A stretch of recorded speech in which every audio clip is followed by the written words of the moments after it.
জনগণের অধিকার ফিরে না আসা পর্যন্ত লড়াই করে যাবে বলেছেন আমিনুল হক। ঢাকা মহানগর উত্তর বিএনপির আহ্বায়ক আমিনুল হক বলেছেন, বিএনপির জনস্বার্থে রাজনীতি করে সাধারণ মানুষ জনগণ কি চায়, জনগণ কি প্রত্যাশা করেছে, জনগণের চাওয়া ও প্রত্যাশা নিয়ে বিএনপি এগিয়ে যেতে চায়। জনগণের গণতান্ত্রিক অধিকার ও ভোটের অধিকার ফিরে না আসা পর্যন্ত একটা উন্নত, সমৃদ্ধ ও সুন্দর এবং শান্তিময় বাংলাদেশ গড়ার লক্ষ্যে আমরা লড়াই করে যাব। সোমবার 11 নভেম্বর পল্লীবির ইনস্ট্যান্ট হাউজিং ঘরোয়ার মোড় ও দুয়ারিপাড়া এলাকায় বিভিন্ন স্পষ্টে দলীয় ব্যানার ও পেস্টুন ও পোস্টার ও দলীয় অফিস অপসারণকালীন উপস্থিত নেতাকর্মীদের মাঝে বক্তব্য তিনি এইসব কথা বলেন। আমিনুল হক বলেন, রাজনৈতিক প্রেক্ষাপটে আমাদেরকে এলাকার মধ্যে বিভিন্ন ধরনের ব্যানার, পোস্টার ও পেস্টুন, বিলবোর্ড সহ বিভিন্ন জিনিস লাগাতে হয়। আবার অনেক ক্ষেত্রে সাধারণ মানুষ এটাকে ভালো চোখে দেখে না, মানুষ এটাকে ভালোভাবে নেয় না। সেই জায়গা থেকে আমরা চিন্তা করে সিদ্ধান্ত নিয়েছি যে আমাদের ঢাকা মহানগর উত্তর বিএনপি ও অঙ্গ সংগঠনের থানা ওয়ার্ডের দলীয় বিলবোর্ড ও ব্যানার, পোস্টার ও পেস্টুন নামিয়ে সবকিছু পরিষ্কার করে ফেলতে হবে এবং সকল দলীয় কার্যালয়ে অপসারণ করতে হবে। মানুষ ভাবতে আওয়ামী লীগ যা করেছে বিএনপিও সেটা করছে, সেই বদনামের দায় ভার আমরা নিতে চাই না উল্লেখ করে দলীয় নেতাদের উদ্দেশ্যে আমিনুল হক বলেন, আওয়ামী লীগ যে ভুল করেছে আমরাও যদি ওই একই ভুল করি তাহলে আওয়ামী লীগের সাথে আমাদের পার্থক্য রইল কোথায়? আওয়ামী লীগ বিগত 17 বছর অবৈধভাবে জায়গা দখল করে অফিস বানিয়েছে, কিন্তু তারা আমাদেরকে কোনো রাজনৈতিক কার্যক্রম পরিচালনা করতে একটা অফিসও ব্যবহার করতে দেয়নি। তারপরও আমরা হাসিনার সরকারের পতন ঘটাতে পেরেছি। তিনি বলেন, আমাদের দলের অনেকেই অতি উৎসাহিত হয়ে তারা ভুল করে আওয়ামী লীগের দখলকৃত জায়গা পুনরুদ্ধার করতে গিয়েছে।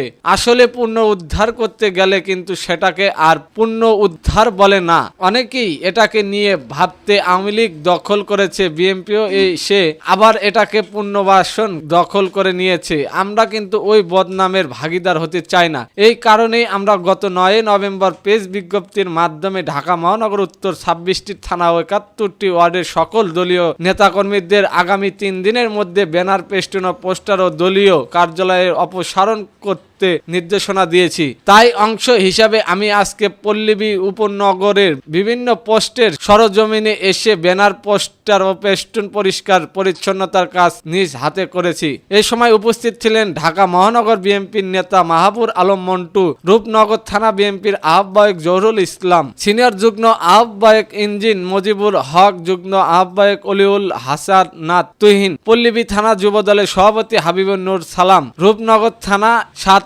নম্বর ওয়ার্ড বিএনপির সভাপতি শফিকুর রহমান মামুন, ঢাকা মহানগর উত্তরের যুগ্ম আহ্বায়ক আশরাফ আলী মিন্টু, পল্লীবী থানা ছাত্রদল সভাপতি জুয়েল খন্দকার, পল্লীবী থানা মহিলা দলের সভাপতি লাখি রহমান ও সাধারণ সম্পাদক সৈয়দা দিলরা, পুলিশ সহ বিএনপির অঙ্গ সংগঠনের নেতারা।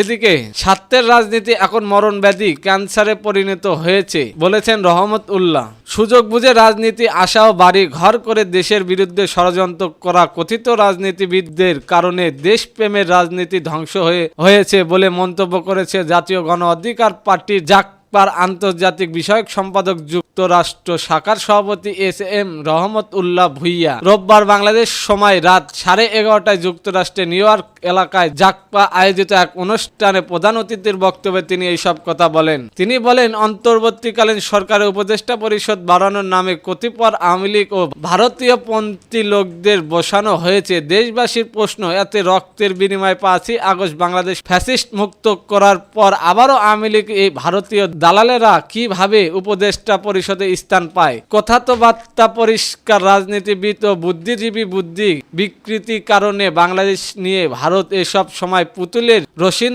ধরনের টেনে খেলতে চায়। সে খেলার আর খেলতে দেওয়া যাবে না। এই সকল অপরাধ নীতিবিদরা এখন বাংলাদেশের জন্য মরণ ব্যাধি, ক্যান্সারে পরিণত হয়েছে। ভারতীয় সকল পর্যায়ে দালালদের এখন প্রতিহত করতে হবে। জাকপার এই নেতা বলেন, আমাদের নেতা জাকপার সহসভাপতি রাশেদ প্রধান আওয়ামী লীগের নিষিদ্ধের যে দাবি তুলেছেন, সকল দেশপ্রেমিক ও রাজনৈতিক দলগুলোর উচিত একই দাবিতে সক্রিয় হওয়া। আগামীতে বৈষম্যহীন ও সর্বনিম্ন ভর বাংলাদেশ নির্মাণে বিএনপি, জামায়াত, জাগপার সহ যুগপর আন্দোলনের সবাইকে নিয়ে একটি গণতান্ত্রিক সরকার ব্যবস্থা ও পদ্ধতি এবং রোডম্যাপ তৈরি করে দ্রুত নির্বাচনের ব্যবস্থা করতে হবে এবং আওয়ামী লীগ ও তাদের সাথে জোটবদ্ধ দখলগুলোকে নিষিদ্ধ করতে হবে। এই সময় আরো বক্তব্য রাখেন জাগপার যুক্তরাষ্ট্রের শাখার সাধারণ সম্পাদক নোমান সিদ্দিকী, সাংগঠনিক সম্পাদক আশরাফুল হাসান, মনির হোসেন, বাদল মির্জা, আহসান উল্লাহ, জসিম উদ্দিন, মোহাম্মদ দিদার, মোহাম্মদ ইসমাইল হোসেন, ইমাম হোসেন সহ যুক্তরাষ্ট্র প্রবাসী ও বিএনপি জাগপার নেতৃবৃন্দ।